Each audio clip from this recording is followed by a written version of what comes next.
say a company is fortunate to have a couple of good candidates. What does the actual process look like for narrowing down to the final couple? So that's a good question. There's the art and there's the science. Mhm. On the art side, you'll just begin to know where the person will almost feel as if they're a natural fit. It should never be easy, but it should never be hard. I think that's part one. I think part two is encouraging the person to be transparent and to be open. I will learn a lot about the person along the way, very much similar to a therapist. You'd be amazed what people shared with me. But it's not abusing that trust, but it's really, they may be right for the role, but are they right for the client's needs? And it's assessing that. And I have no problem telling a candidate that, which is, hey, this is the wrong role at the wrong time for you. But I also think it's about what are the gaps and can the company support those as areas of support, right? Interesting. Mhm. Client recently, I can't take any credit for this. I was referred to them as gaps, and she referred to them as areas of support, which is C-level role. But it's, Kristian, let's really begin conversations with the candidate around what support they would need and for them to surface that support because we all need support. We all have different ways of working and it shouldn't be a surprise. But if we can surface that, all the better.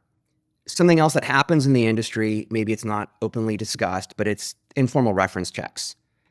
And it's not calling someone that may have worked with this person to find out what's wrong with them, but it's more of what support do they need?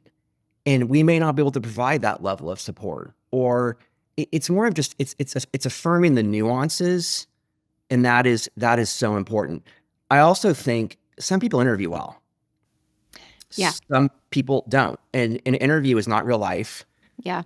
I always push for conversations, not interview questions, because interview questions have predefined answers. But at the end, it's very much about validating that's the right person.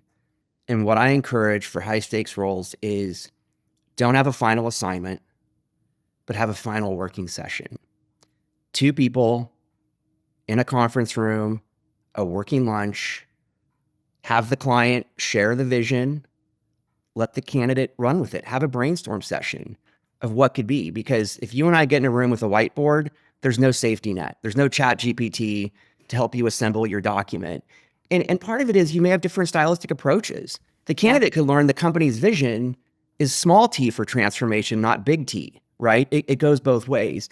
And I just think it's almost like you're taking a half step into the role to start to create the framework for what can be.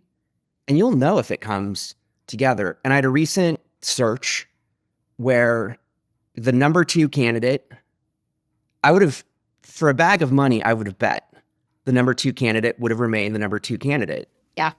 The number 2 candidate fundamentally changed the way the client thought about the role and about their business in this meeting. Complete game changer. And it was amazing because that's what we're looking for. Yeah. It's the right person. And sometimes there are even multiple right people. Yeah. Which is the right person, if you will. So. Yep. You've said a few things that really prompt me to think that if we're thinking about areas of support, for example, so say somebody, I want 50% this, I want 50% this. You're not going to get everything you want. There will be some areas of support.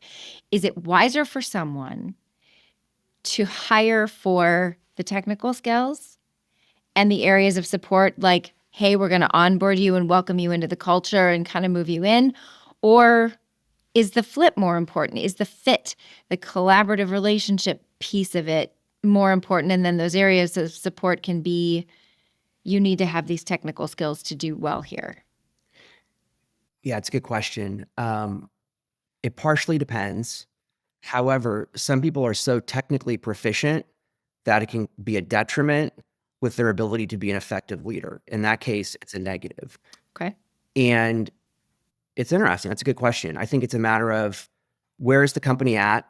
How many people will this person lead? Are they more of an individual contributor? I think it's weighing out the situation in that it may make sense to find that more technical person. I think it really depends on the role. Will this person be the face of the company? in that there are crazy geniuses, fact. And we need them. But I think part of it's just making sure the person is set up for success